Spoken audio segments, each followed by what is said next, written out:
pangalan ng aming mahal na Panginoong Kristo Jesus. And we say Amen. Praise the Lord. Bago tayo tuluyang maupo, ay nais kong buksan natin ang ating mga banal na kasulatan. Tayo'y tumungo doon sa pangalawang Timoteo, chapter 4. Tayo ay magbasa ng dalawang talata lang muna. Tayo magsimula lamang sa verse 14 ng chapter 4, 2 Timothy. 2 Timothy chapter 4, verses 14 and 15. Verse 14, Alexander the coppersmith did me great harm. The Lord will repay him according to his deeds. Be on guard against him yourself too.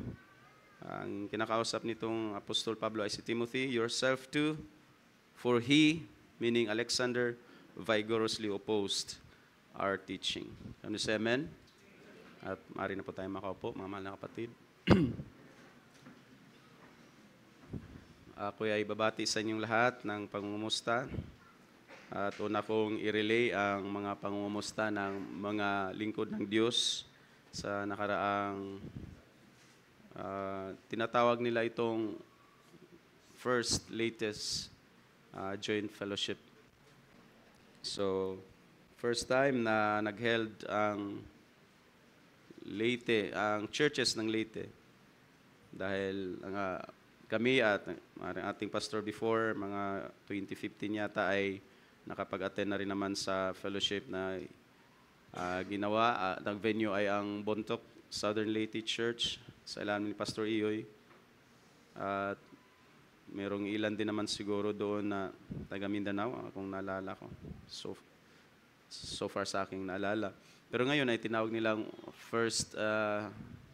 latest first joint fellowship at combined churches ang nagtulong-tulong. Di lang isang church, hindi lang ang church ni Pastor Pancho sa Anahawan, End Time Message Believer Church Assembly, Anahawan, kundi from Leyte, Kananga Church, especially Kananga Church na ngayon ay pinamahalaan na ni Pastor Noel De Lauro, kapatid ni Sister Consay. And then sa Mahaplag Church, specifically pinamunuan. Ang pinamunuan actually isang barangay ng Mahaplag. So kung kagaya sa atin dito na ang mga churches natin ay natatawag by towns. So Kananga, Mahaplag, Bontoc, and Anahawan churches ang host actually sa kanilang tinatawag, dubbed as latest first joint fellowship. At nandoon ang Mindanao. Almost na mga churches sa Mindanao ay naroon. Church ng Kabadbaran at kanyang outreaches na nagiging local churches na rin from Turil, Surigao, Suhuton, hanggang pababa na doon sa Central Mindanao, sa Bukidnon, Dalit, CDO, Balingasag, Camiguin, ay nandoon sa gawain na yon. At Bohol, kay Pastor Lito, Dagoplo. And then, Luzon. Hinahanap ang taga Luzon, of course.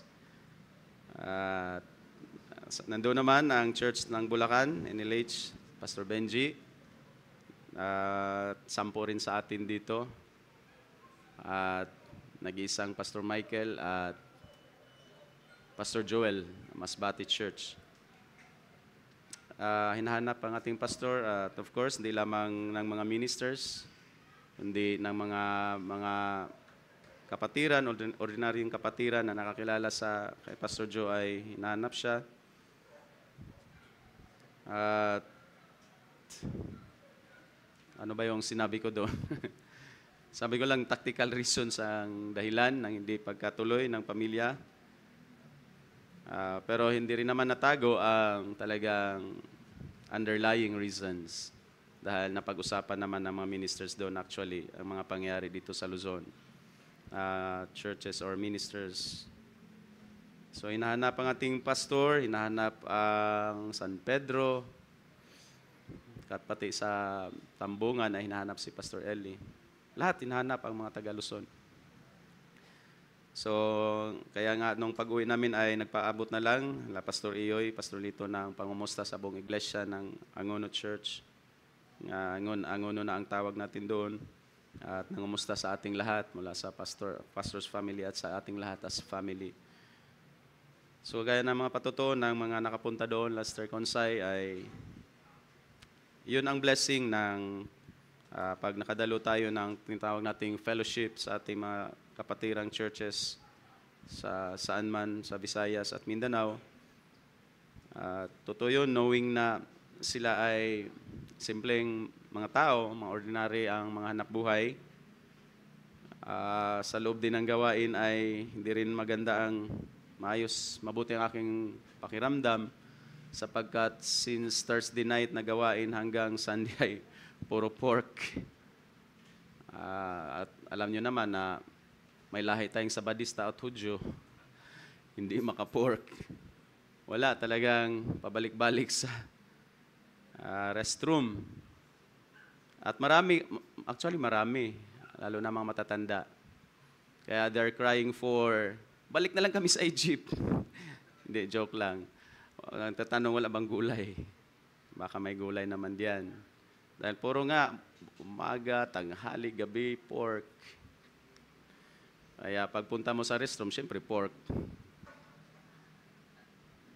Kaya nung napansin din at siguro nakarating din sa mga nagasikaso, sila namang mga house churches ay naka-assign din from Thursday, Friday, Saturday, and Sunday, Kananga, Bontok, Anahawan, at saka Pinamunuan sa Pag-alaga. So I think sa ano ba yun, Sister Consay? Saturday may gulay na rin. Nung may gulay na rin, tuwang-tuwa ko, napapraise the Lord. Hindi naman dahil kulang sa luto yung kanin, hindi kagaya nung Brother David, no? Okay naman kanin nila, pero yung ulam talaga pag... So, ikay mamamangha dahil umabot yata ng 13 pieces na pork, average na 100 kilos, more or less. Lahat, from Thursday. At hindi pa kasama ang sarili nilang harvest ng mga gulay. Dahil kahit yung nag-accommodate sa amin si Brother Jonas Omos, kapatid ni Sterliani, ay may gulayan. Talagang nag-request ako, hindi na ako doon kakain sa kusina, bro. Mag-harvest ka naman ng gulay. Napa-harvest tuloy. Tapos, yun na rin pala ang purpose kasi sako-sakong hinarvest kasama na sa gawain.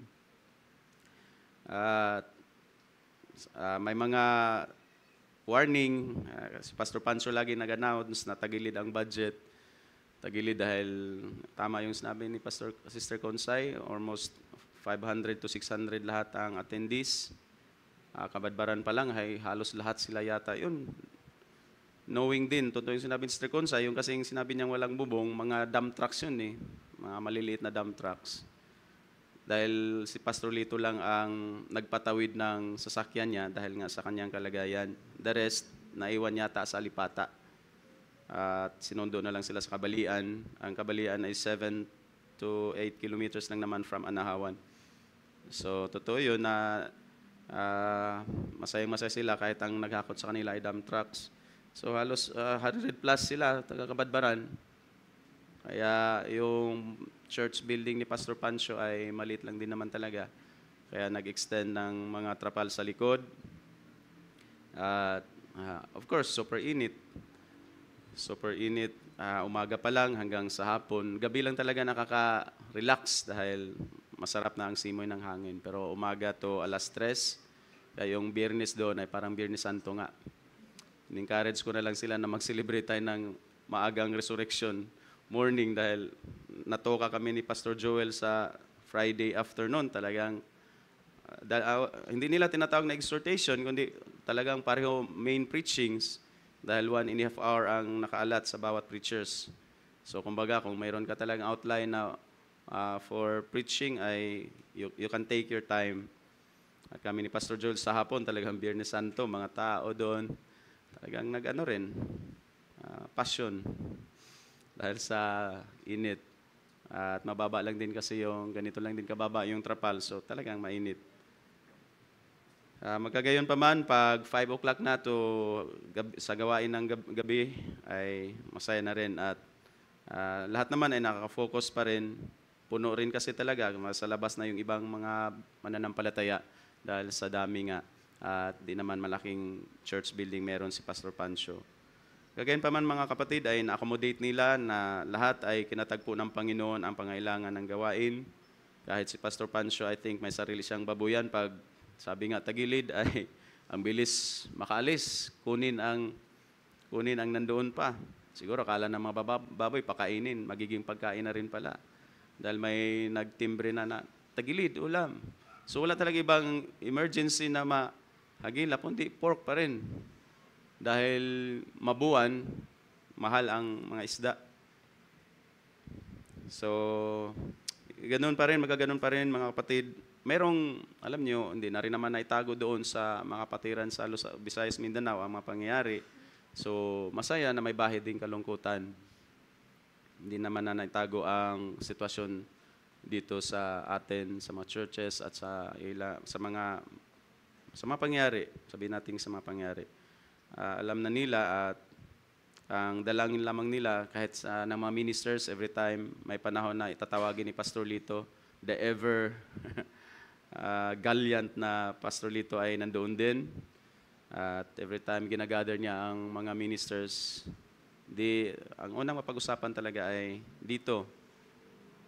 Hinahanap si Pastor Joe, hinahanap yung San Pedro, hinahanap yung Brad Edgar, hinahanap Pastor Eli sa Tambungan. So talagang mabubuksan ang mga kadahilanan. At wala silang ibang cry, wala silang ibang dalangin, kundi as much as possible, mahilot, masettle. At kahit pa yung isang pastor din natin, may minister na may konting issues sa nagdaang joint fellowship sa atin ay nakarating din sa kanila at hinintay nila na pati yun ay mahilot bago sila mag-affirm or mag-confirm ng invitation or magpasa ng invitasyon o kaya kung magtatanong, ay yun ang hinihintay nila mula sa atin sa Luzon churches. Kagayon pa man ay hindi sila nawalan din ng pag-asa. Ganon nila tinitingnan ang Luzon churches mga kapatid. Affected sila. Talagang inaamin nila na pag may mga pangyayari dito ay naapektuhan sila. Napadaan kami noong Monday ka Pastor Iyoy at talagang hinahanap niya si Pastor Jonathan. At yun na lang talaga ang iyak nila at daing sa Panginoon at sa atin na sana ay this year ay kung ano man talaga ang magiging may mga ma-iron pa, ma-plancha pa ay gusto nilang marinig yun as much as possible. Lalo na si Pastor Lito. So alam niyo naman na ang galing lang dito ng mga ministers ay si Pastor Michael at Pastor Benji. At ako ay isinama naman nila sa mga pag-uusap din except nung Sunday afternoon na hindi ako naka-attend.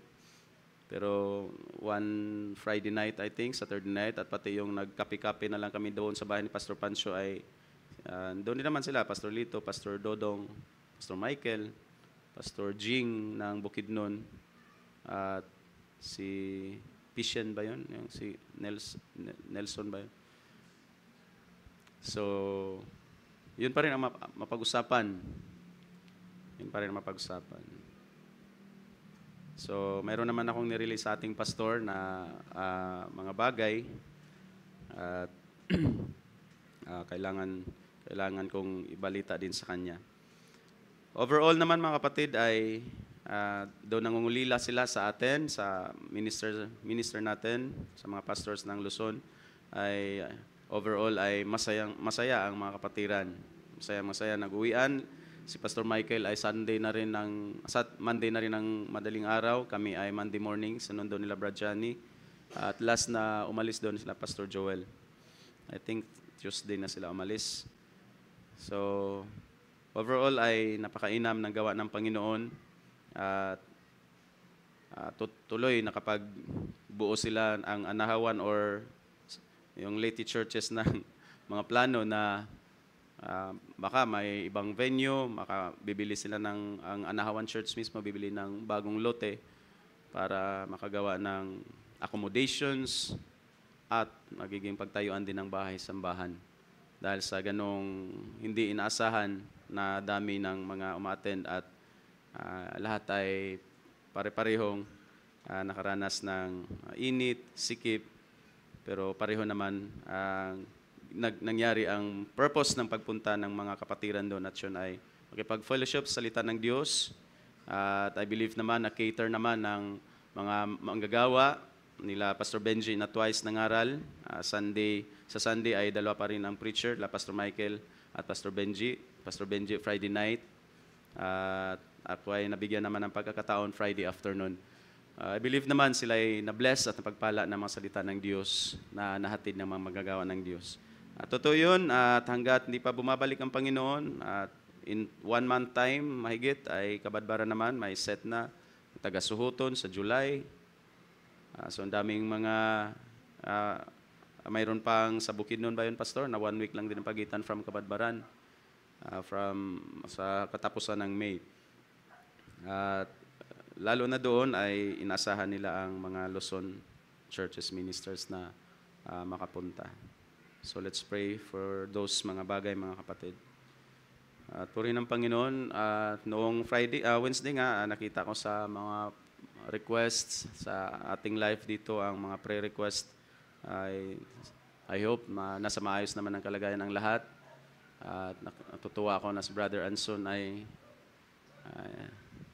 pero pumapasok ka pa rin naman, di ba? At salamat sa Panginoon sa kalakasan at yung mga nangingin ng mga dalangin noong nakaraang Wednesday. Ngayon ay meron pa rin naman. Sister Hart ulit ay nagpaabot ng prayer request para kay Aaron dahil muling inatake ng hika at nagsusuka na naman. So, ingat tayo mga kapatid. Doon sa Visayas, Mindanao, walang alam about pertussis. Dito sa Manila ay mga karatig na bayan, lungsod ay declared ang endemic. Kahit I think sa Iloilo province ay endemic din doon ang pertussis. So, totoong nariyan ang ating gustong mga gagawin na pag-iingat, pero mas nag-iingat ang ating Panginoon sa atin, mga kapatid. When sa ating mga kakayanan na pag-iingat ay, of course, very limited. Wala tayong omniscience at omnipotence para ampingan, ingatan nating masarili. Pero meron tayong Diyos who is omnipotent and omniscient enough na siya makapag-ingat sa atin. Amen po ba?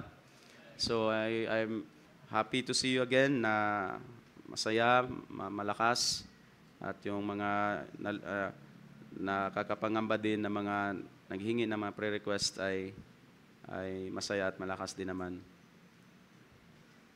Nais kong magbigay ng maliit na exhortation sa atin sa gabing ito, mga kapatid, at nais kong pamagatan, sa simpleng pamagat na when others hurt us,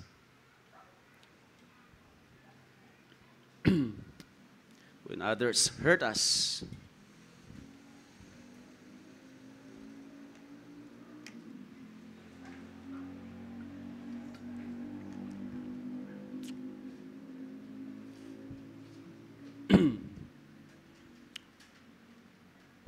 sa ating teksto ay ang context niyan, kung ating titingnan, kung atras tayo sa verse 9. Apostol Pablo ay bago nag-specify ng isang tao na gumawa sa kanya ng hindi lamang isang simpleng sakit o harm or hurt, kundi sabi ng mga salita doon, great, much hurt or much harm na si Alexander. Sa verse 9 pa man ay makikita na natin ang kanyang sitwasyon. Si Timothy ay kanyang son in the faith at kamanggagawa, co-minister of the word, of the gospel. From verse 9 ay kanyang wish or request na makapunta agad sa kanya. At ang pastoral letter na ito ay sa panahong si Apostol Pablo, I think, ay nasa prison na, mga kapatid. At inanyahan niya si Timothy na makapunta sa kanya very soon. Kung bakit ay nilatag niya sa mga kasunod na verses. Ang mga kasama niya sa ministry, sila Demas, sila Crescens, at si Titus. Hindi ko na-confirm kay Pastor kung ay Titus na to ay ang recipient din ng pastoral letter na Titus. Sa verse 10, na makasamahan ni Apostol Pablo ay nagsipang iwan. Kaya si Demas, sabi niya, having loved this present world, has deserted me and gone to Thessalonica. Itong Thessalonica ay nasa Greece, tapos may isang Crescens naman ay napunta naman ng Galatia, isang province. At ito yung Galatia na recipient din, ang Galatian churches, because ito yung probinsya, ay recipient din ng sulat ni Apostol Pablo na to the Galatians. At itong Titus ay napunta rin naman sa Dalmatia. Ito yung mga magkalayong mga lugar, mga kapatid, kung saan ang mga kasama ni Apostol Pablo sa ministry, the Demas, Crescens, and Titus, ay humiwalay, iniwan si Apostol Pablo sa panahong ganito ang kanyang kalalagayan. At ang tanging nasulatan niya, isa sa mga nasulatan niya, ay si Timothy, tiningin niya na bisitahin siya very soon dahil nga sa mga reasons na yon. Subalit verse 11 ay may comfort naman dahil si Luke, ang kanyang writer sa kasaysayan, sa mga lakad nila, sa lakad niya, sa mga tawag niyan missionary journeys, starting nung si Luke ay nakasama na ni Apostol Pablo, at I think sa starting chapter 16 yun, ay nandoon yung panahon na kung saan si Luke ay na-encounter si Apostol Pablo at nagiging kasama sa ministry, kamanggagawa, writer sa mga journeys ni Apostol Pablo. Do ang Book of Acts ay, of course, umatras pa si Luke starting sa Jerusalem, ang kanyang history sa Book of Acts. Verse 11, of course, it's comforting dahil kung ang tatlong ito na nabanggit, na napunta na sa Galatia, Thessalonica at Dalmatia ay iniwan si Apostol Pablo, ay meron namang kasama pa siya na nanatili sa kanya, at yun ay si Luke. Si Lucas. And then, kasamang ni-request ni Apostol Pablo kay Timothy ay si Mark. This time, si Mark ay for the second time ay nagiging profitable, useful na ni Apostol Pablo. Dahil there was a time na si Silas, I think Barnabas, at si Pablo ay nagtatalo about Mark. If I'm not mistaken, was it Silas or Barnabas? I think Barnabas. Sila ay nagtatalo about Mark dahil ayaw na munang kasamahin ni Apostol Pablo si Marcos dahil isa rin tong deserter sa kalagitnaan ng mga missionary journeys na Apostol Pablo. Pero at this time, ay kasama ng ni-request na isama mo si Mark, dahil bring him with you for he is useful for me for service. So at this time ay may Marcos na nagiging useful na ni ministry for service. So kumbaga ay 3 against 2. 3 na nagbibigay ng, at least sabihin ko naman na lungkot na to or pain kay Apostol Pablo sa ministry. Ikaw ba naman ang iiwan ng mga nakasama mo na sa ministry dahil si Demas loved this present world. So nagpunta sa Thessalonica, masyadong alluring, tempting kay Demas ang city of Thessalonica at the time na kung saan, to the point na iniwan niya si Apostol Pablo, and then si Crescens naman, and then si Titus. And yet, may dalawang nakapagbigay ng comfort kay Apostol Pablo, sabihin natin, at yun ay si Luke, si Timothy, isama na natin si Timothy, si Luke, and then itong si Mark na ni-request na rin ni Apostol Pablo. And then sa verse 12, si Tychicus ay kasama rin niya, at least hindi nangiwan, kundi naipadala naman ni Apostol Pablo doon sa Ephesus. Probably ito yung runner at letter tagadala ng sulat. Kasi at this time naman si Timothy ay nasa Church of Ephesus. So, and then, pagdating sa verse 13, 14, yan ating sinimulan ng kinuhang teksto, may isa na namang, I believe, nakasama niya rin sa ministry, isang convert, isang coppersmith, na ang description sa ginawa niya naman kay Apostol Pablo, kung ang tatlo na yon ay nang-iwan lang, so masakit na yon sa isang apostol, isang sabihin nating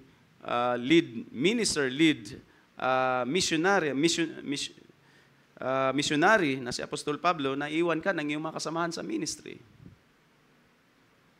Though may Timothy, may Mark na naging useful, may Luke na nanatili, may Tychicus na naipadala sa Ephesus, at least may nautusan na magdala ng sulat na ito, probably. Pero pagdating sa verse 14, may isa pang nagbibigay ng great harm, great pain, great hurt kay Apostol Pablo, at yun ay ang tinatawag dito sa ating teksto na si Alexander na coppersmith. So, sa mga bagay na yan, isn't it hurting, mga kapatid? Yung bagay pa lang na ikaiiwan ng iyong kamanggagawa, probably nakasama ni Apostol Pablo na hindi lang maigsing panahon. Tapos iiwan ka sa panahong nangailangan ka na rin ng mga kasamahan mo sa ministry dahil nasa kulungan. And then may isa pang taong, sabi ni Apostol Pablo, did me great harm, much hurt, much kakos. Yan ang kwento, yan ang context ng ating teksto, mga kapatid.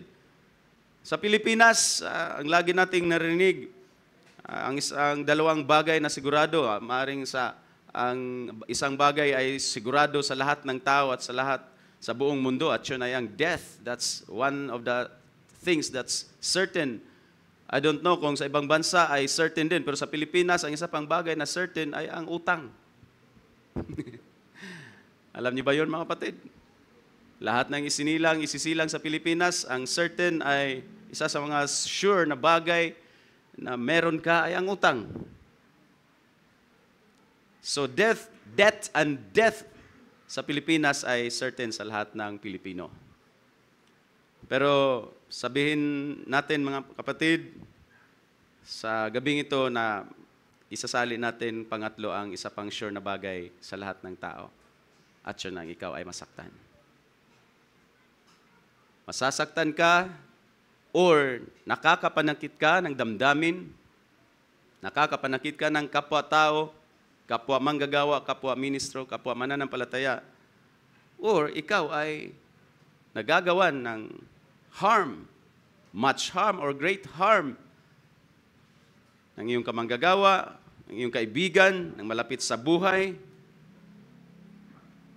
kapatid sa pananampalataya. Isa yun sa mga bagay na sure dito sa mundo, mga kapatid.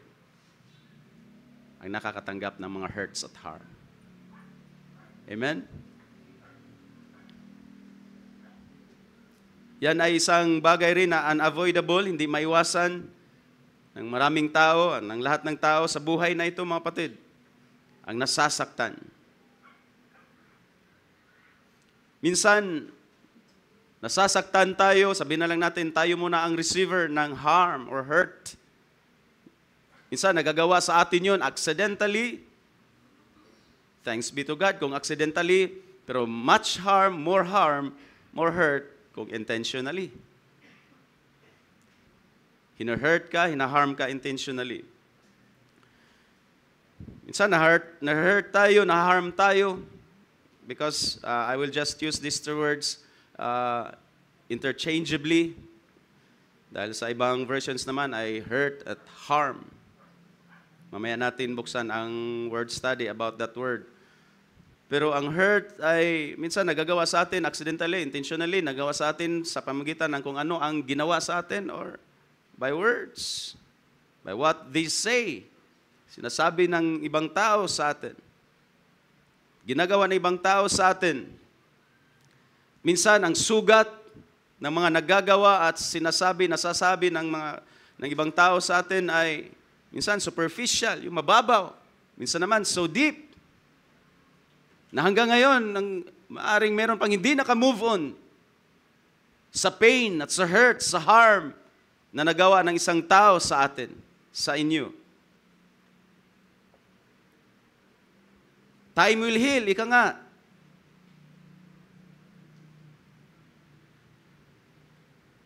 Pero, minsan, sinasabi pa nila, totoong, wala na yung sugat. Baga, gumaling na ang sugat, pero mayroong scar. Mayroong peklat sa harm at hurt na nagawa ng isang tao sa atin. Yeah, isa sa mga sure thing sa buhay ng tao at buhay natin mga kapatid ay people do hurt us. Yan ang naramdaman kung i-visualize natin ang puso ngayon ni Apostol Pablo nasa prison. Iniwan ng 3 kamanggagawa, at least mayroong pang bangga na si Timothy, Luke at Tychicus. Kulang pa doon, may isang Alexander na coppersmith na ang sabi lang doon, did me great harm, at wala namang detalye na ginawa si Apostol Pablo kung anong klaseng great or hurt or harm na ginawa itong sa Alexander. Mamaya titingnan natin ang Alexander na ito at sabihin ko na lang na granting sa ating makikita sa taong ito if there 3 places sa scriptures yan nabanggit. If we will judge na it's the same person, then matitrace natin kung mga anong harm ang ginawa ng Alexander na ito. Pero doon lang sa bagay na iiwan ka, doon lang sa bagay na ang kasunergos mo, kamanggagawa mo, in a point of time na kung saan you need them the most, yun pa ang panahon na iniwan ka, you've been deserted. Ang isa ay clear ang reason. Mas inibig ang present world, ang sanlibutan, kaysa magpatuloy at samahan si Apostol Pablo sa ministry. Si Titus at si Crescens ay hindi naman sinabi kung bakit umalis din at nagpunta sa Dalmatia at Galatia. Pero doon pa lang ay isang hurtful na pangyayari sa buhay ni Apostol Pablo.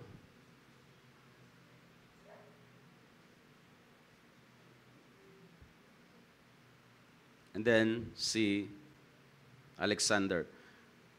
Si Alexander ay unang nabanggit sa Acts chapter 19. Isa sa Book of Acts, isa siyang tinatawag na coppersmith. Doon sa Book of Acts, ang unang mention ni Alexander, itong description niya rito sa 2 Timothy ay isa siyang coppersmith, isang metal worker. Panday ng mga metal. Sa travel missionary journey ni Apostol Pablo sa Asia, naka-encounter siya ng mga Griego na kumukontra, nag-oppose sa kanyang pangangaral sa Ebanghelyo. Dahil, especially ito yung nangyari sa Ephesus, pinangaral niya ang Ebanghelyo doon ay may nasagasaan na business. At yun ay ang business ni Demetrius na isang silversmith din na gumagawa ng mga images ni Diana, ni Artemis doon sa Ephesus, at malaking damage yun sa kanyang business.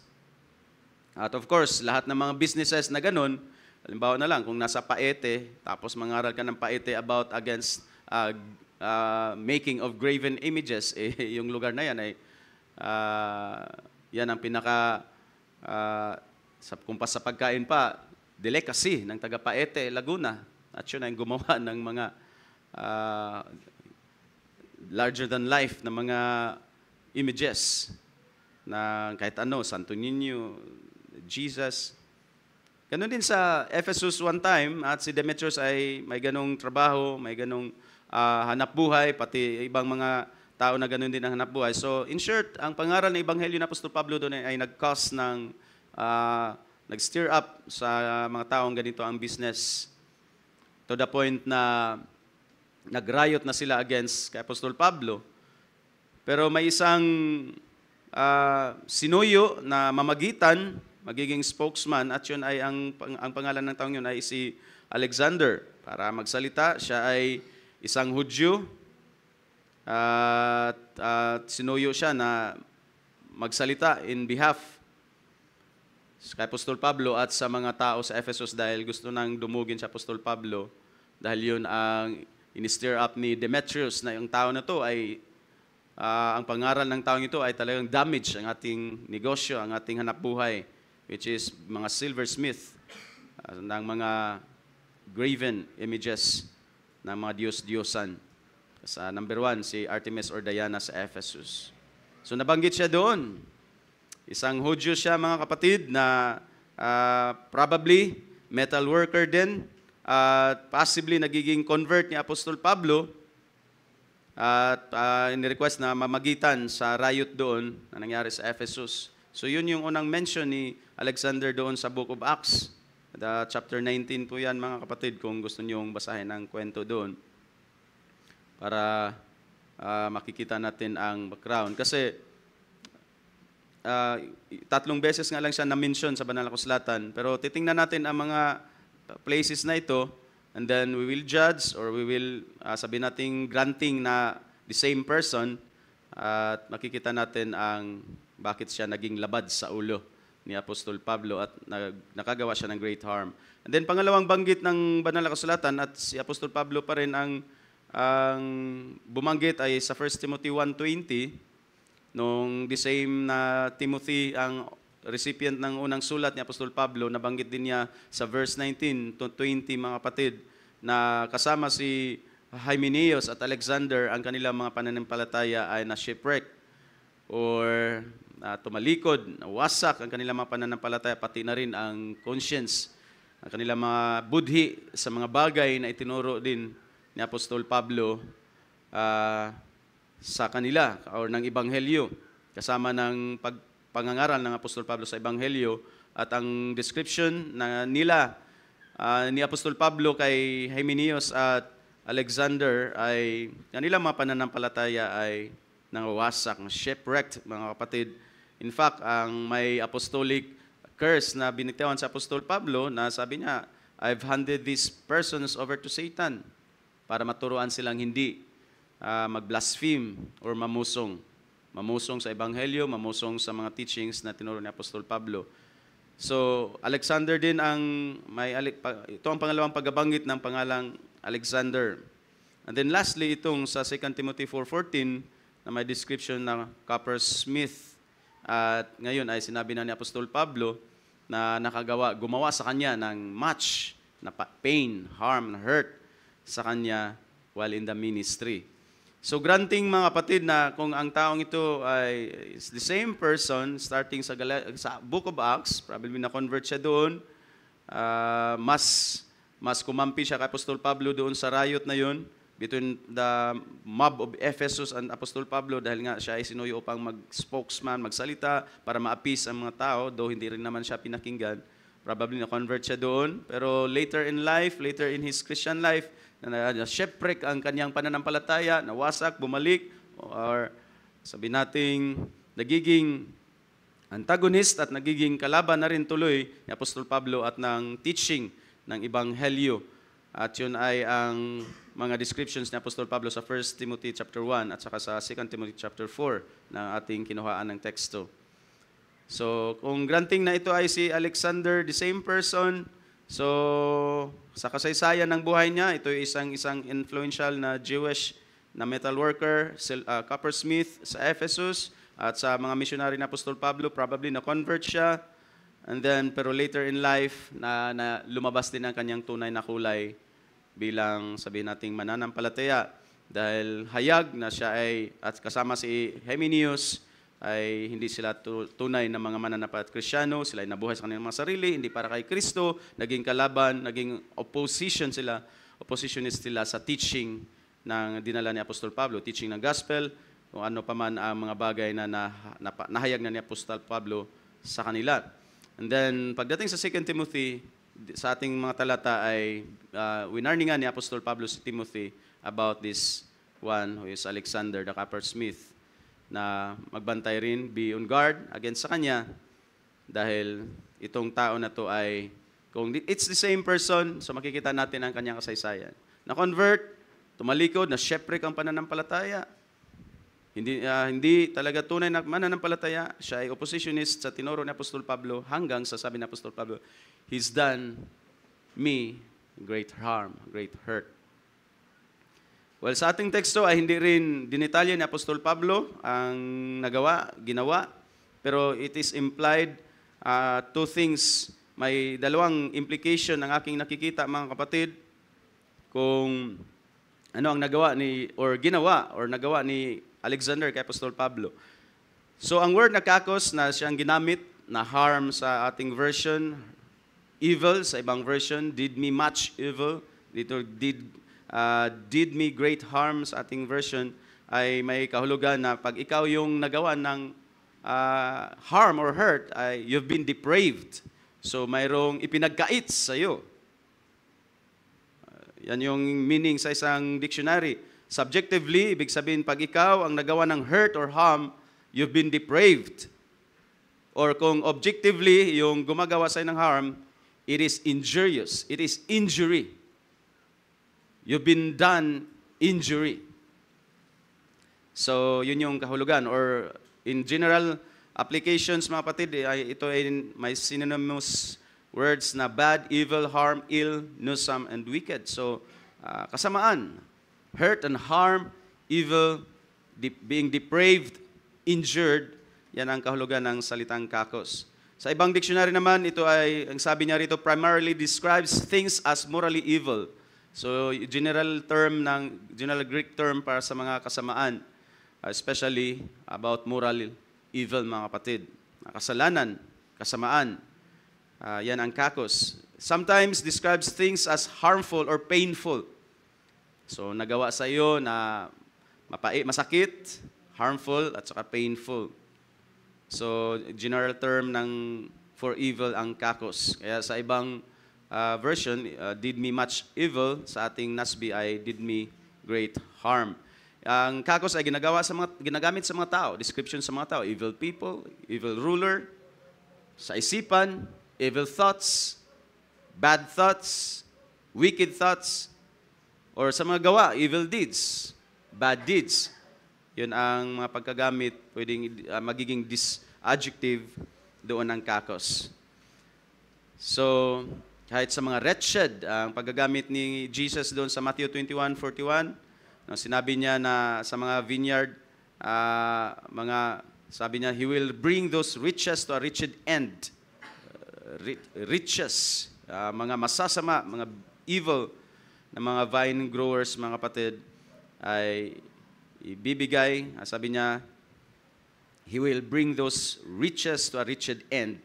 Yung mga sasamang tao na yon ay may masama ring dulo at kahihinatnan. So, lahat ng pangit, evil, noisome, harmful, and hurtful ay tumutukoy sa salitang kakos at yun ang ginagamit ni Apostol Pablo. So, sa words na yun, at kung ano ang ginawa ni Alexander kay Apostol Pablo, as I said, we have no idea. Wala tayong makikitang in-explain masyado ni Apostol Pablo. Pero ito'y malalim, ito'y hurtful, at ito'y probably nagagawa ng paulit-ulit ni Alexander kay Apostol Pablo. Dahil sa choice word, piniling salita ni Apostol Pablo, which is kakos. At ang description na much, maring much doon ay hindi lamang in number, kundi maring sa duration. Paulit-ulit na ginagawa just to harm. Paulit-ulit na ginagawa ni Alexander just to harm. Pwede nating ibig sabihin doon sa great or much. Pwede ring in numbers. Hindi lang paulit-ulit, sumahabang panahon, kundi many times. So yun ang pwedeng ibig sabihin natin doon sa much or great na harm na ginawa ni Alexander kay Apostol Pablo. So in short, the point, mga kapatid, is ang ginawa ni Alexander kay Apostol Pablo ay hindi isang easy, hindi isang light na bagay, kundi isang nakakasakit, nakaka-hurt, painful na bagay kay Apostol Pablo. Though, as I said, walang dinitalye sa Apostol Pablo na ginawa ni Alexander sa kanya, pero mayroong dalawang implied Hindi hayag na sinabi ng ating teksto, pero dalawang implied hurtful things na ginawa si Alexander kay Apostol Pablo. Una, doon sa verse 14, part A, Alexander the coppersmith did me great harm. Ang salitang simple word na did, sa original ay endeiknomi. Endeiknomi. Two words, ang en, which is a preposition in. Ang English preposition natin ay in. Ang sa Greek preposition is en. So, two words. Ang second word is deiknomi.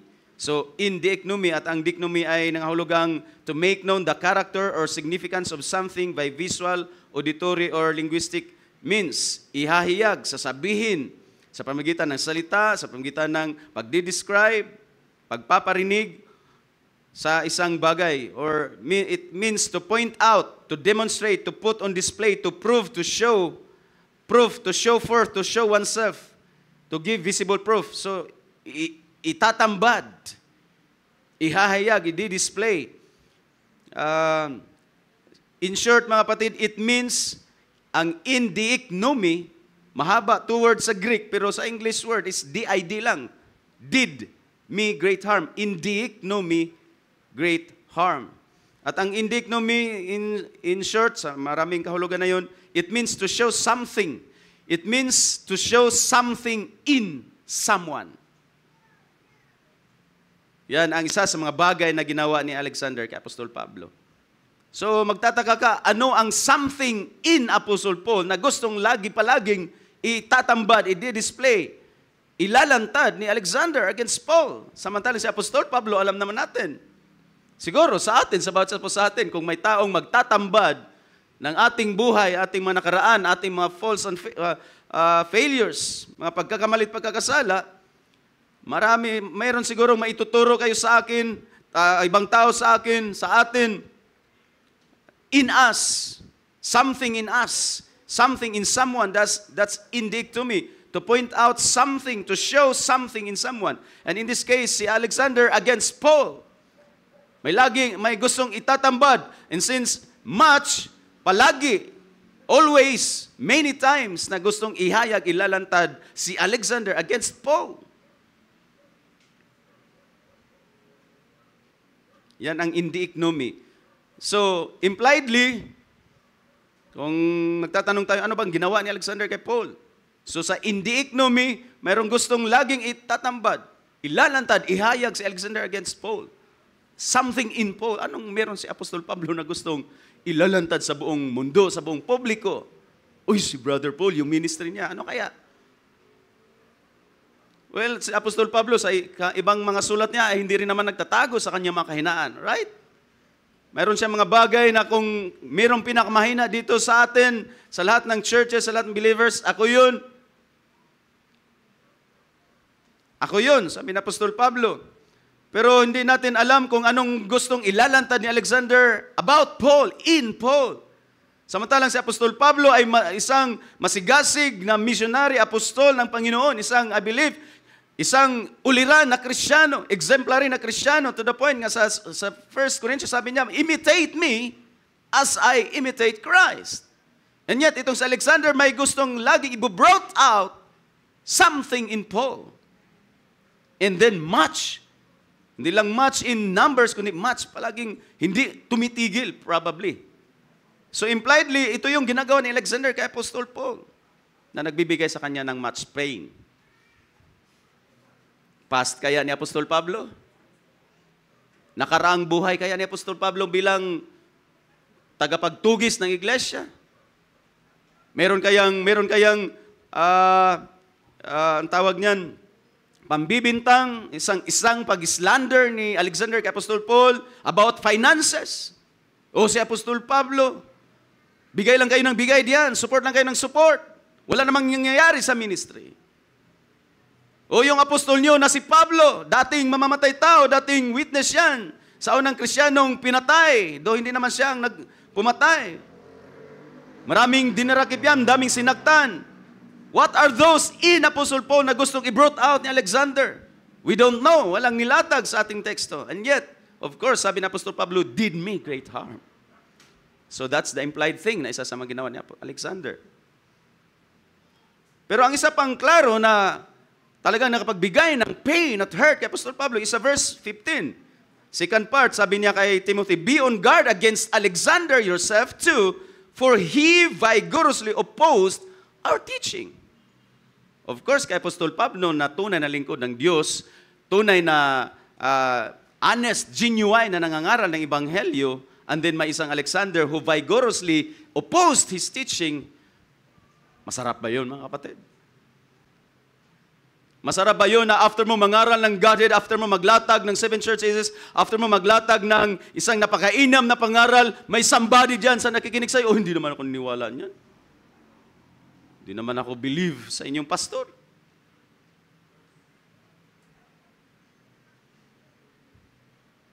He vigorously opposed our doctrine, our teaching. No, at this time, kung sabi ko nga kanina, kung yung Alexander sa 1 Timothy at Alexander dito ay the same, kung panahong shipwreck na si Alexander, ito na yung talagang buhay niya against Paul.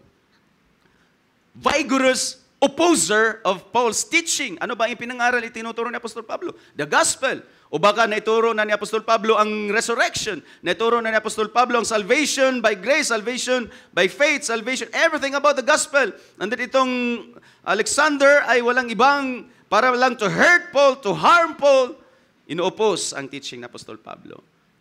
So personal and external. Internal and external. Sa word na indicnomy, internal, gustong habwaon, gustong alisin, gustong ilantad ni Alexander ang mga mga kapalpakan ni Apostol Pablo. Mapagkakamali ni Apostol Pablo, kaya ako umalis diyan, kaya ako ngayon ay na-shipwreck at gusto kong ipakita sa inyo na hindi karapat-dapat si Apostol Pablo, hindi ka panipaniwala si Apostol Pablo sa kanyang mga pinapangaral dahil may something yan sa kanyang sarili. Mayroong weaknesses yan sa kanyang buhay. Mayroong tinatago yan, may past yan na hindi maganda. Gusto kong ilantad sa inyo. Yan ang indicnomy na ginawa ni Alexander kay Apostle Paul. And then vigorously opposing the teaching of Apostle Paul, na alam naman natin sound doctrine ang kanya may tinuturo. May mga ganong tao. May ganong tao sa buhay ni Apostol Pablo, sa ministry ni Apostol Pablo. Sabi niya, it has done me great much hurt. Nasa kulungan ka na nga, may tao pang ganito, mga kapatid. Kaya Apostle Paul yan.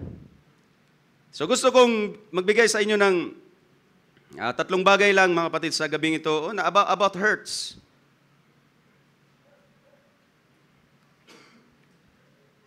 Una, hurts. Pag na-hurt ka, mga kapatid, isipin mo lang na yan ay fact ng buhay. Yan ay katotohanan sa buhay.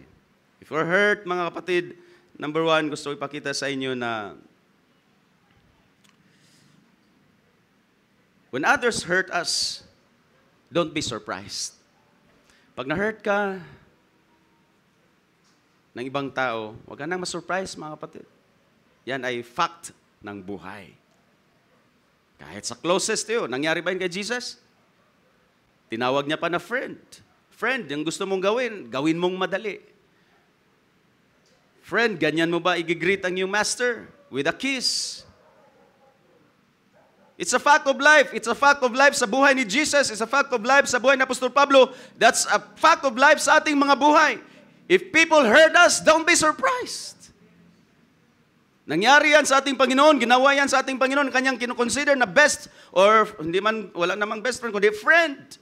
Kasama sa ministry for 3.5 years, si Apostol Pablo may mga kasamang tatlo nagsipag-iwan, may isang Alexander na gumawa sa kanya ng much pain and hurt. Because hurts is a normal part ng ating mga buhay. Don't be surprised, mga kapatid. We should expect them na ma-hurt. Maring bukas, biglang may magchat-chat sa iyo.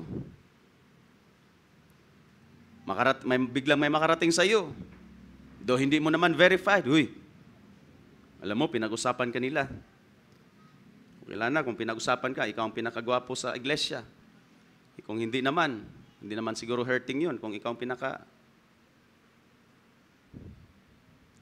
So first thing is, when you're hurt, don't be surprised. It's a fact of life. Tayo maglilingkod sa Panginoon.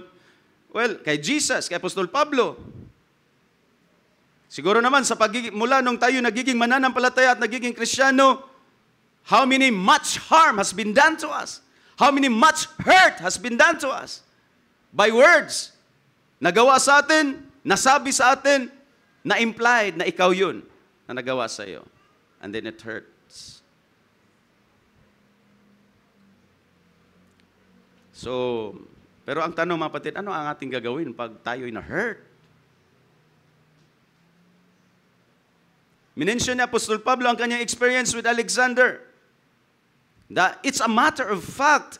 He was hurt. Alexander hurt him much. Harmed him much. Pero para kay Apostol Pablo, ang hurt na yun na ginawa ni Alexander sa kanya, part na yun ng kanyang buhay bilang lingkod ng Diyos, bilang minister ng Ebanghelyo. Lalo na kapatid. Sabihin natin, talagang totoo yan sa mga minister, sa mga nangaral Ebanghelyo. Hindi ba yan totoo sa mga Kristiyano? Ano sabi ng Panginoon? Pag ikaw ay sumunod sa akin, ang pagsunod kay Kristo ay cross-bearing, sabi nga, you will be hated by many for my name's sake, right? Sabi nga nang narinig ko sa ating pastor, pag ikaw ay matagal ng Kristiyano at hindi normal sa isang tunay na Kristiyano ang walang matatanggap na pangungot siya, panlalait, hurt, harm, and pain. Being a Christian and follower of Jesus Christ, expect pain, harm, and hurts. Dahil kung i-expect mo yun bilang Kristiyano, bago, iba rin ang magiging reaction mo mga kapatid at answer, sagot niyan. Kaya Apostol Pablo, binanggit niya si Alexander, he did me great harm. Pero meron pa bang tayong nakikitang reaction ni Apostol Pablo na nilalatag niya, ito talagang si Alexander, sakit talaga sa ulo. Di naman napatunayan ang patungkol sa akin. Hinuhukay niya yung past life ko, hinuhukay niya yung pagiging persecutor ko ng iglesia, hinuhukay niya yung kay Stephen, hinuhukay yung past ko. Ito yung si Alexander. Wala nang iba pang sinabi sa Apostol Pablo. He just, in few words, he did me great harm.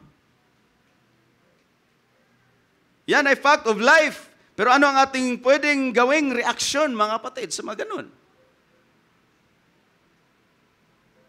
Gagantihan din ba itong tao talagang to? Wala nang ibang magawa sa buhay ko. Especially pag tayo ay maraming alam sa buhay ng isang tao, buhay ng isang kapatid, sa past ng isang kapatid. Talagang may mag-uungkat ng mga past. Just to hurt.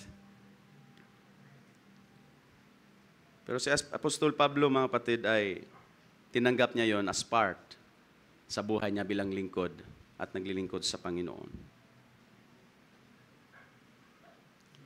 Of course, maraming mga tao na super sensitive sa mga criticisms, sa mga selos, jealousies, envies. Tingnan mo yung copyrighted na selos. Ang daming nagsiselos. Title pa lang kasi ng kanta ni Shaira is selos. Ang daming nagsiselos ng mga artist.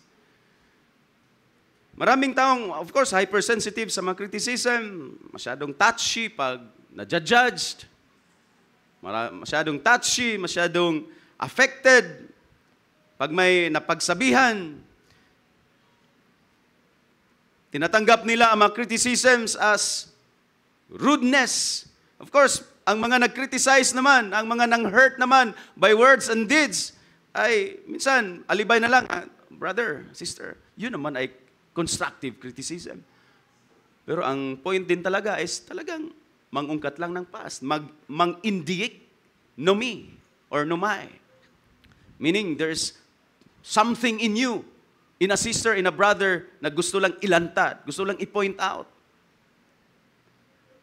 Pero sa mga bagay na mga ganun, mga pangyayari, mga kapatid, na magiging normal or expected, mag-expect ka na lang ng mga bagay na ganun, criticisms, indict, numay, minsan nabubrought out pa yung matagal nang nilinis, pinatawad ng Panginoon sa ating buhay. Ang past na was answered and answered by the blood of the Lamb. Pero minsan, di maiwasan na na-brought out yun. Probably yun ang ginawa nga ni Alexander kay Apostol Paul at maaaring mangyari sa atin. Ano ang ating reaction? kung constructive criticism, then take it. Maganda naman ang constructive criticism, mga kapatid. Thankful tayo sa ating pastor, may nagko-comment sa ating pangangaral, nagko-comment sa ating pagsusunglid, nagko-comment sa ating pag-MC. Minsan, na-hurt tayo, ayoko na mag-MC. Minsan, pag ako nakatanggap rin ng comments mula sa ating pastor, parang ayoko nang mangaral. Pero thankful tayo na mayroon tayong naririnig na gano'n na criticisms. Hindi yun pang-brute out na kung ano ang fault sa'yo. Pero may mga criticisms na ikaka-build up at yun ay thankful tayo doon. Ang ating reaction ay thankful tayo na may mga bagay na kailangang i-improve.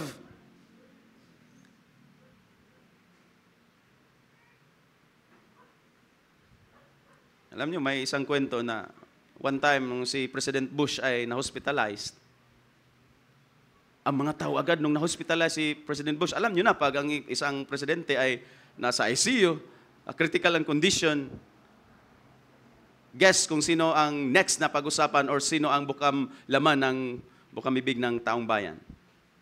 Hindi ang presidente, ang vice-presidente. Uy, pag mawala ang presidente, hindi karapat-dapat ang vice natin. Naku, pag mamatay si President Bongbong, patay tayo kay Sarah. Wala na silang problema doon nasa ICU. Na problema sila sa susunod at papalit. Naku, pag mawala si Pastor Joe, si Brother Raul, hindi ka dapat. Binata yan eh. Ay, di mag-asawa na lang tayo. No, joke aside, mga kapatid. Totoo yan, nangyari sa buhay ni President Bush. Ang Vice President si Quayle. Ang pinag-usapan nila, ang mga critics daw kay Quayle, severely criticized. Pag ang presidente natin ma-incapacitate, ang mga anak ng presidente nito, hindi dapat sa White House, hindi karapat-dapat sa White House. Ganon ang bubrought out ang maraming tao, mga kapatid. Pero ang response daw, according to the story, ang response ng Vice President si Quayle, sabi niya, the press barbs and TV jokes hurt. Sabi niya, no one likes ridicule. Lalo na daw sa kanya na prideful din siya. Bilang tao, bilang Vice President. Pero sabi niya, since ang mga criticisms ay free and unsolicited, sabi niya, unsolicited, sabi niya, I have the privilege to ignore. May pribilehiyo naman ako na ignore yun. Pero maraming tao na hindi rin basta-basta na lang i-ignore ang mga pag-brought out ng something in you into the open. Merong gaganti. At nature sa mga tao, well, sabi nga, if you're offended, if you're hurt, don't get mad, get even. Pag na-hurt ka ng kapwa-tao, kang magalit. Tumbasan mo. Gantihan mo. Makipag-amanos ka. So, ibig sabihin, you hurt me. Sabi nga ng isang mayaman daw in the late 19th century, mabagal yung mga nang-hurt sa akin, I will not sue them dahil mabagal ang batas. I will ruin them. Imagine this kind of pronunciations, mga kapatid. So it's a fact of life. Pero ano ang ating reaction when hurts, when harm has been done unto us? Kahit pa sabihin nating damaging. Ginawa ni Alexander, it's not a light thing. It's a hindi maliit na bagay. It's so hurting para kay Apostol Pablo and damaging. Pero second thing, pag ikaw ay na-hurt, sabi dito mga kapatid, when others hurt you, hindi lang don't be surprised, kundi don't be bitter, don't become bitter. Anong sabi ni Apostol Pablo para kay Alexander? Pinagkatiwala niya sa Panginoon. Anong ating mababasa sa verse na yun? Alexander, the coppersmith did me great harm. The Lord will repay him according to his deeds. Huwag niyong basahin niya na ang tono ay, si Alexander, grabe nang ginawa mo. Kidlatan ka sana. Mabunggo ka sana, mabundol ka sana. Hindi ganun ang tono ng lingwahe na yan na sinabi ni Apostol Pablo. Ang lahat ng ginawa na hurt at harm ni Alexander kay Apostol Pablo, ipinapasa Ginoon, ipinapasa Diyos niya mga kapatid without yung retribution or vindictive na pronouncement. Hindi ito vindictive mga kapatid. Alam niya na may Diyos who is the avenger. Right mga kapatid? Sabi niya rin sa Roma, the Lord will repay. Yun ang ginawa niya. Yun ang reaction ni Apostol Pablo kay Alexander. The Lord will repay according to his deeds. Instead na mag-focus doon si Apostol Pablo, mag-dwell doon si Apostol Pablo sa hurt at harm na ginawa ni Alexander, walang makapagpigil sa kanya sa paglilingkod at sa ministry. How many hurts? Ilan na sa atin dito, marami sa atin dito, or lahat sa atin dito ay nakatanggap ng mga harm and hurts, right? Pero nandito pa rin kayo. Kahit ang ating mahal na pastor, from the start ng ministry, nakikita ko tuloy ang buhay ng ating pastor at kay Apostol Pablo, how many people have hurt? Hindi lang little hurt, kundi much hurt at harm. Pero instead na mag-dwell doon, hallelujah, mag-dwell sa mga pait at sakit na ginawa ng kapwa ministers, kapwa kamanggagawa, kay Apostol Pablo, sa inyo, kapwa mananampalataya, kapwa Kristiyano, kapitbahay or unbeliever, nandito pa rin tayo because it's a fact of life. Pero ang next is, hindi, tayo nagiging bitter. Pero kung mag-dwell ka doon, mga kapatid, sa mga pain na iyong naranasan, sabi nga ni Apostol Pablo, hindi naman agad-agad ang bitterness nagiging fruit. May root. Yun. At pag ang root na yun ay hindi natin inaalagaan natin, instead na ipasa sa Panginoon, Lord, alam mo, not like the imprecatory prayers ng mga Hudyo, hindi imprecatory prayer ni Apostol Pablo, the Lord, bahala ng Panginoon. Pagkasabi pa natin minsan, bahala ng Panginoon. Hindi. Panginoon na ang bahala sa kanila. Panginoon na ang bahala sa mga nang-hurt. At lalong Panginoon na rin ang bahala ang mag-take over sa ating mga na-hurt. Paano tayo nakapagpatuloy bilang mga Kristiyano? Hindi ba tayo nakatanggap ng mga hurtful na comments? Oh, losyang, oh, old-fashioned, burn again, whatsoever, na mga sarcastic at mga pangungot siya. Yun ay hurtful, very painful yun, mga kapatid, bilang mga mananampalataya. And yet, we're still here. Dahil ano ba ang sabi ni Apostol Pablo doon din sa kasunod ng mga talata? Sabi niya, kung flash na lang sis ang verse 16, the same chapter.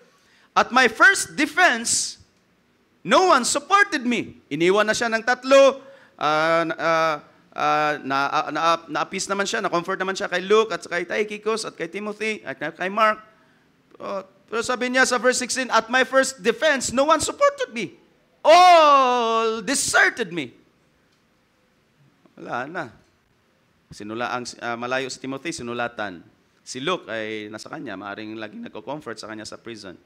Pero sabi niya, lahat ay iniwan ako, may it not be counted against them. Pero verse 17, ito yung comfort ng mga na-hurt. So hurt na si Apostol Pablo o sa ating masyadong nakaranas ng pain, harm, and hurt. But the Lord stood with me and strengthened me. Amen? Paano nakakatagal si Apostol Pablo? May Panginoon siya, kapatid. May Diyos siya na nanatiling tumayo kasama niya, nagpapalakas sa kanya.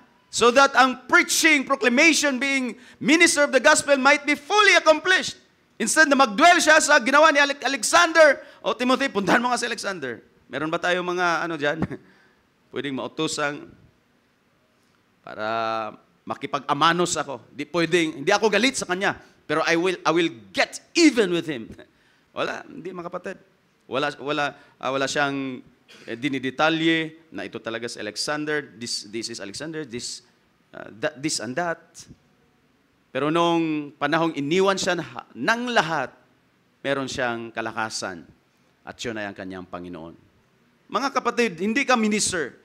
Ang hurt na tatanggap mo ay hindi bilang minister, hindi bilang lingkod ng Diyos, hindi bilang mangangaral. Kahit bilang Caesar, bilang Kristiyano na namuhay ng kabanalan, namuhay ayon sa salita ng Diyos, marami tayong pains at hurt, hurtful words na natanggap. And yet, sino ang tumayo kasama mo? Sino ang nananatiling naiwang karamay mo? Well, kung iwan ka na rin ang lahat, pati nagdala sa iyo sa pananampalataya, nagsawa na rin sa iyo, nagsawa na rin sa katigasan ng ulo natin. Pero sabi ni Apostol Pablo, nakapagpatuloy ako dahil may Panginoong kasama ko, may Panginoong nagpapalakas sa akin upang ipagpatuloy ko ang ministry of proclamation of the gospel might be fully accomplished. Nakapagpatuloy lang tayo despite of the hurts and pains, mga kapatid, dahil may Panginoon. Saan ka ba kumuha ng lakas? Saan ang ating pastor kumuha ng lakas? Saan tayo kumuha ng lakas? Once we're hurt, talagang na-hurt ako doon, ayoko na. No, nagpatuloy tayo dahil may Panginoon na kasama natin. Stood by us. So instead, sabi nga, instead of getting bitter, just get better. Forgive and forget. Yan ang ginawa ni Apostol Pablo. Hindi niya inelaborate ang ginawa ni Alexander sa kanya. Ipinasa Diyos niya ang lahat ng bagay.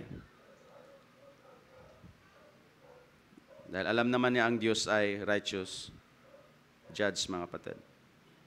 Hindi na natin i-fed ang hurt. Huwag na natin i-fed ang pain. Baka ito'y magbunga. Ang root na yun ay magbunga ng bitterness at resentment, mga kapatid.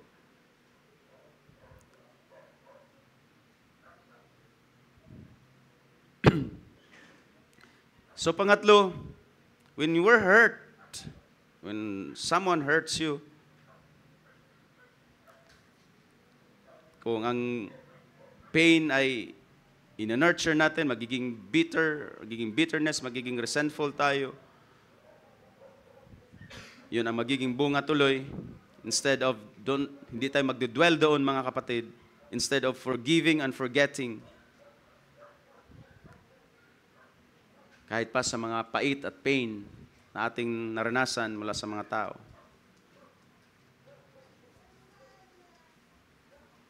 So, dalhin mo kayo sa pangatlong bagay. Yun ay, at least nadaanan ko na rin. Simple lang naman ito, mga kapatid. Don't play God. At playing God is declaring vengeance sa mga nanakit sa atin at nakapanakit sa atin.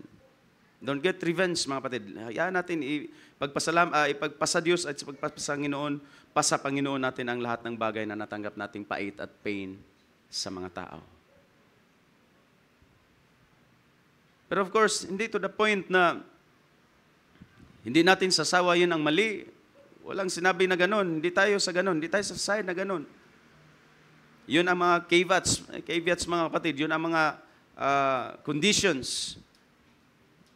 Nagdidisiplina tayo, nagsasaway tayo, nagpapaalala tayo, nagwa-warn tayo sa pamangaral, one-on-one, and then counseling. Pero hindi yun pag-uungkat, hindi yun pang-iindik numay ng mga buhay ng tao na alam natin, lahat naman yun ay sinagot na ng biyaya at dugo ng ating Panginoon. So third thing sa mga hurts at harms na nagawa sa atin is don't play God. Don't play God means don't exact revenge or vengeance sa mga nakakasakit, nakakapanakit sa atin. Just like Apostle Paul, pinapasa Diyos ko na ang lahat ng bagay na ginawa ni Alexander sa akin. Pero alam natin na ang pagpapatawad ay gawa ng pananampalataya, biyaya ng Panginoon. Ang paglimot, ang pagpapatawad ay biyaya ng Panginoon, karakter ng Panginoon, at tinuruan din tayo ng Panginoon. Anumang hurt, anumang pains, ang na-exact sa atin, it's grace of God, mga kapatid, ang pagpapatawad, ang paglimot, ang pagpaubaya, ang pagpaparaya, mga kapatid.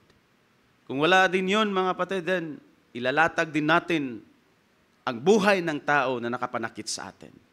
Gusto rin nating isa-isahin din siya. Gusto rin nating i-research siya. Gusto rin nating i-background check siya. Masyado na itong naka-hurt sa akin. Tingnan ko nga, i-google. Kung mag-google pa lang, ang buhay natin bawat sa mga kapatid. Sa Panginoon, tingnan natin sa Panginoon. Tingnan natin ang perspective ng Panginoon.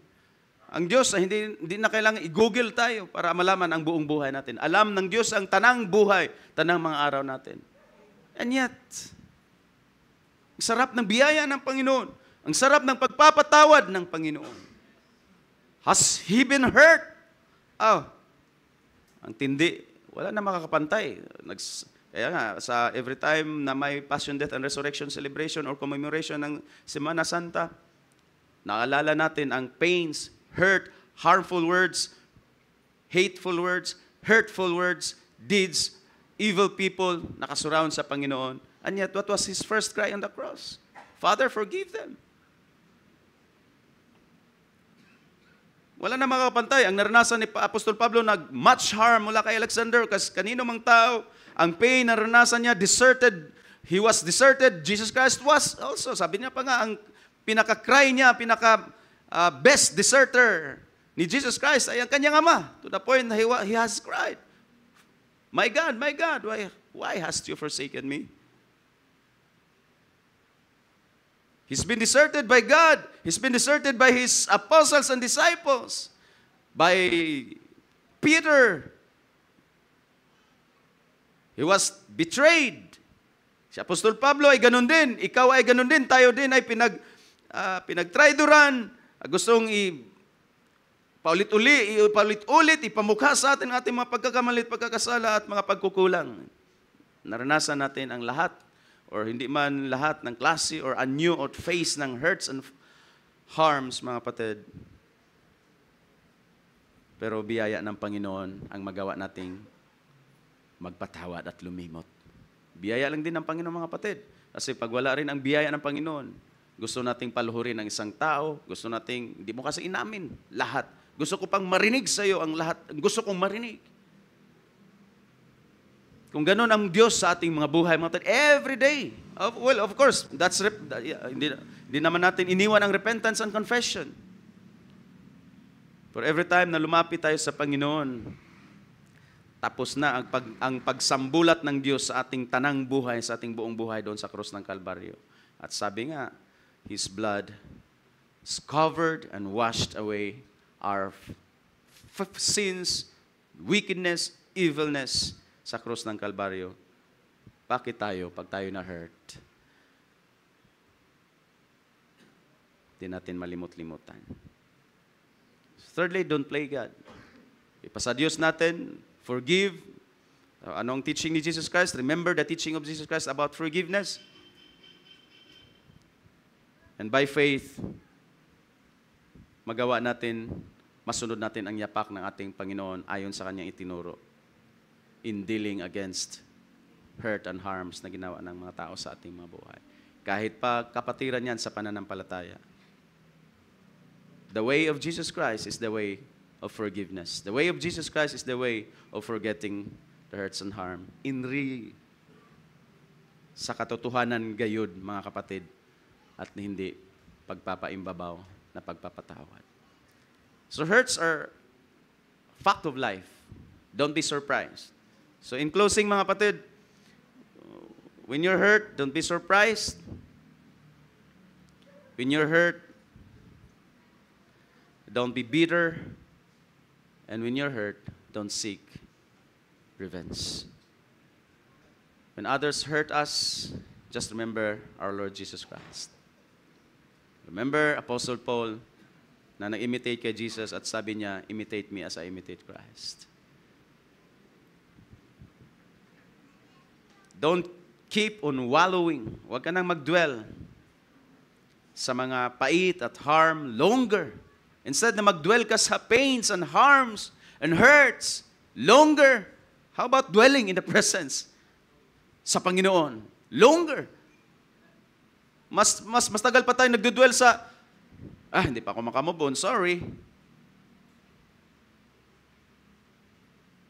Hindi pa ako basta-basta makalimot, sorry na lang. Hindi pa ako basta-basta makamove on, sorry na lang. We dwell longer. We stay longer sa mga pains and hurts than staying longer in the presence of the Lord. At sa presensya ng Panginoon, ano ating matutunan? At sa salita ng Panginoon, ano ang ituturo sa atin? Forgive, forget. So instead of dwelling longer in your pains and hurts, how about staying longer? Dwelling longer in the presence of the one who forgave us of all our iniquities and sins and transgressions. Walang iba kundi ating Panginoong Kristo Jesus. So, those are the three things, mga kapatid, na gusto kong encourage about sa po sa atin. Fact of life yan. We don't know tomorrow, unexpectedly, kung sino ang mang-hurt sa atin. Pero don't be surprised. Don't be bitter. And don't exact revenge. Tayo magsitayo, mga kapatid. Bago tayo umawit, alalahanin niyo na lang si Joseph. You know Joseph sa Genesis? Lahat. Injustices, unfairness, pains and hurts mula sa kanyang mismong mga kuya.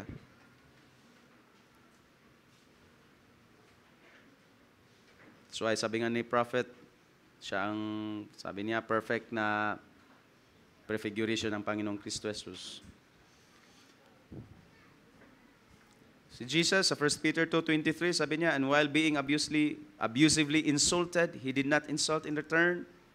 While suffering, he did not threaten, but kept entrusting himself to him who judges righteously. Yan ang ugali ng mga mananampalataya at Kristiyano na follower ng Jesus Christ. Nagawa yun ni Jesus Christ.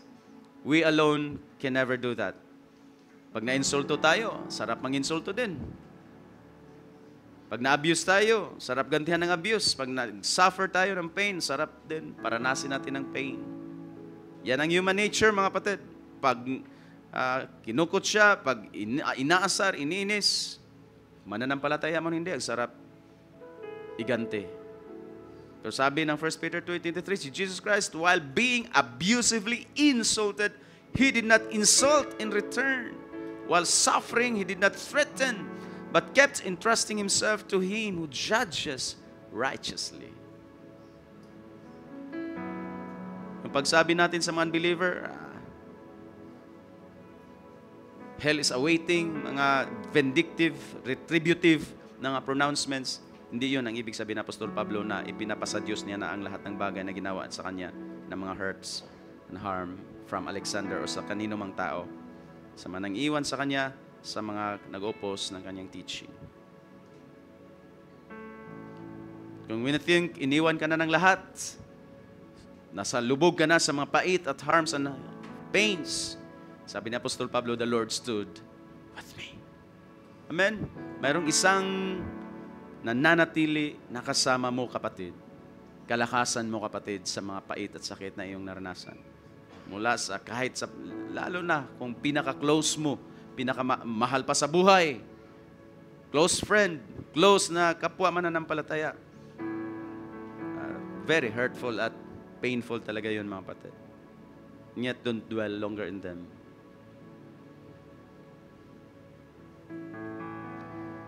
Si Joseph, yun ang karanasan niya. And yet, sabi niya, no, don't be afraid. Ang mga pangit na bagay, yun, evil things, na yung ginawa sa akin, sabi ng awit, God, the orchestrator of all things, turn it for the good of all of us. Purihin ang Panginoon, mga kapatid. Marami na siguro ang pagkakataon na ayaw ko na sa church na yan. Masyadong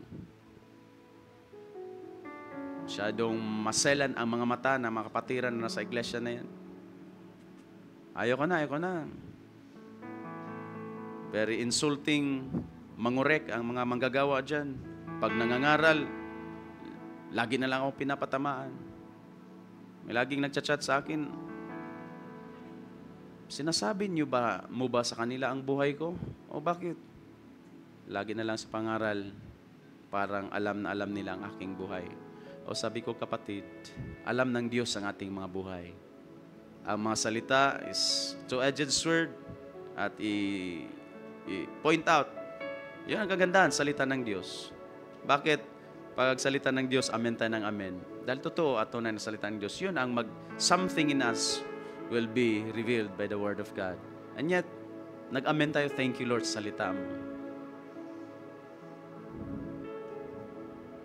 So, alright, let's sing the song Sovereign Over Us bago ko ibalik sa ating MC.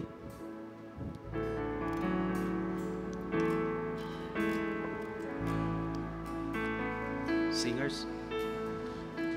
Church, let's sing it. There is strength within the sorrow. There's beauty in our tears, and you meet us in our mourning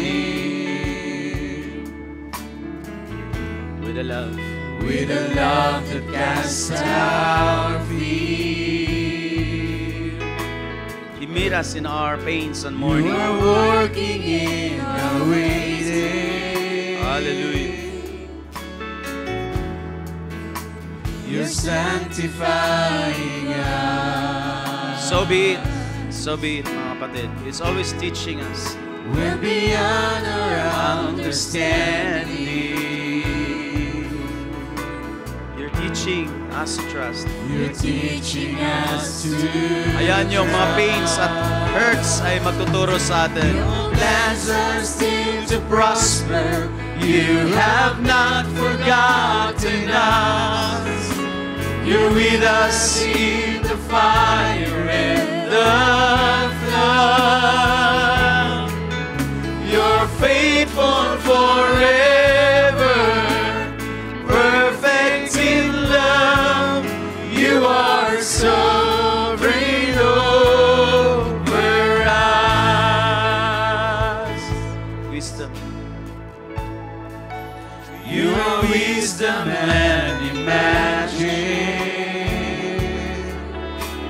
Including the pains and the hurts, mga Who kapatid. could understand your way? We can never fully understand God's ways. Kung bakit nakaranas tayo ng mga ganun. above the heavens. Yet thanks be to God. He can be behind all those things. Down in endless To grace. sanctify us, to teach us to forget and to forgive. You're the lifter Hallelujah. of the lonely. Amen. Compassionate God. Compassionate and kind. You surround and you uphold me. And your promises are my delight. Your plans are still to prosper. You have not forgotten us. You're with us in the fire and the flood. You're faithful forever, perfect in love. You are sovereign over. You're faithful. Your plans are still to prosper. Your plans are still to prosper. You have not forgotten us. You're with us in the fire and the flood. You're faithful forever. You're perfect in love. You are sovereign over us. Even what the enemy means forever, you turn it for our good. You turn it for our good. Amen. For your glory. Including the pains, Even in the valley, Including the hurts. you are faithful. including the You're desertions. working for our God will be working it for our good. You're working for our good. Your glory. Even what the enemy, Even when the enemy means forever, you turn it for our good. You turn it for our good, for your glory. Even in the valley, you are faithful. You're working for our good. You're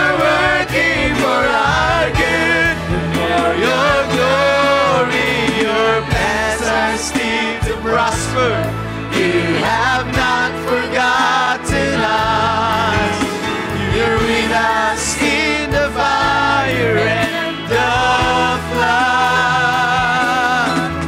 You're faithful forever, perfect in love. You are sovereign. You're faithful forever. You're faithful forever, perfect in love. You are sovereign over us. Hallelujah! Hallelujah!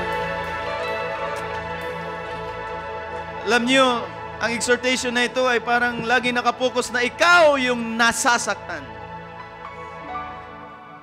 Hindi ko ganong banggit o hindi ko nabanggit. Paano kung tayo ang nakakapanakit?